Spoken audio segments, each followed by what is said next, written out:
Salut tout le monde, j'espère que vous allez bien. Je vous retrouve aujourd'hui dans une vidéo endométriose. Comme vous savez déjà, vous devez me suivre depuis un petit moment maintenant. J'ai fait toute une série sur l'endométriose et je pense que vous avez compris que le mode de vie changeait un petit peu. Le mieux pour nous, pour les endogirls et pour les personnes qui souffrent de maladies chroniques, c'est de bien se reposer, enfin d'essayer de reposer surtout son corps. Parce que c'est facile de dire de se reposer, mais ça marche pas parce qu'on s'allonge que forcément ça va aller mieux. Ça marche pas comme ça.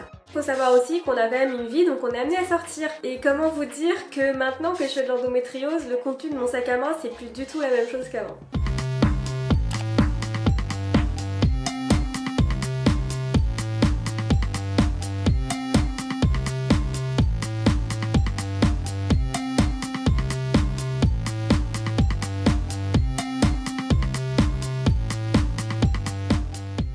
Je vais vous passer bien entendu tout ce qui se trouve d'habitude dans mon sac, le portable, le portefeuille, les mouchoirs, les protections, etc.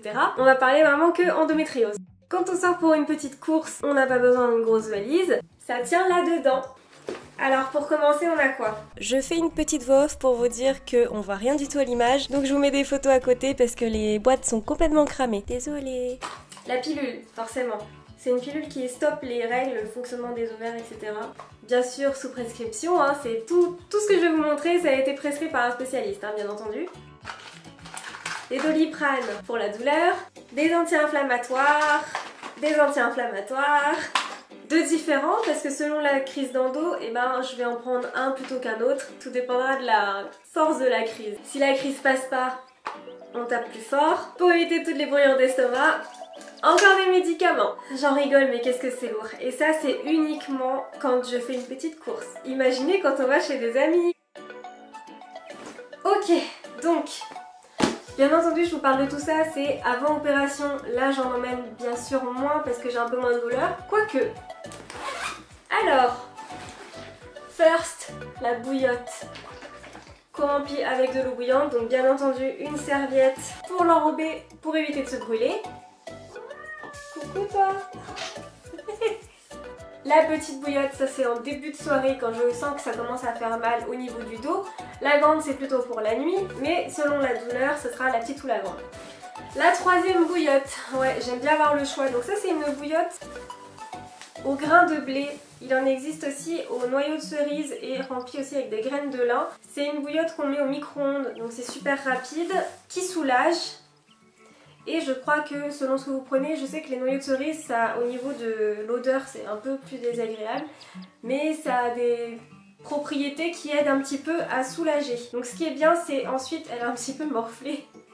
Ce qui est bien, c'est ensuite de la mettre dans la salle de bain pour que les grains regonflent un petit peu. Parce que quand on la passe au four ou au micro-ondes, et ça assèche un petit peu les grains.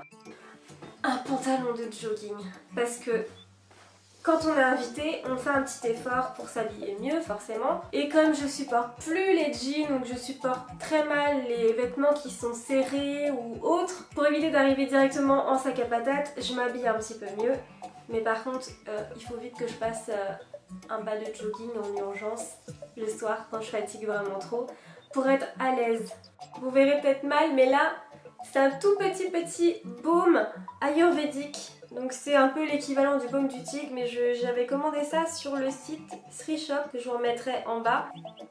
Ça sent vraiment les produits ayurvédiques en fait. C'est un peu mentholé j'ai l'impression.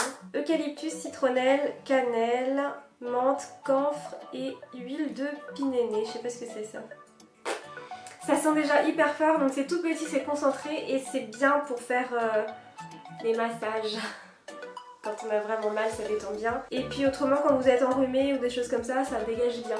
Et pour terminer, mais ça c'est parce que je suis en post-opératoire, ma crème pour les cicatrices et mon huile essentielle, les deux mélangés pour bien assouplir tout ça.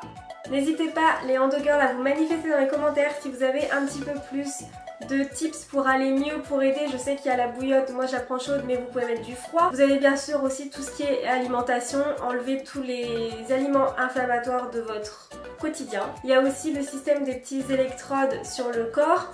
Ça j'ai pas pris, mais je sais que ça peut en soulager certaines, donc n'hésitez pas à me dire dans les commentaires si vous avez d'autres petites astuces utiles pour passer les crises d'endo facilement. Je vous remercie d'avoir suivi cette courte vidéo, j'espère qu'elle vous aura plu. Je vous invite à vous abonner et activer la cloche pour recevoir toutes les notifications. Et on se retrouve bientôt pour une prochaine vidéo. Bisous, ciao!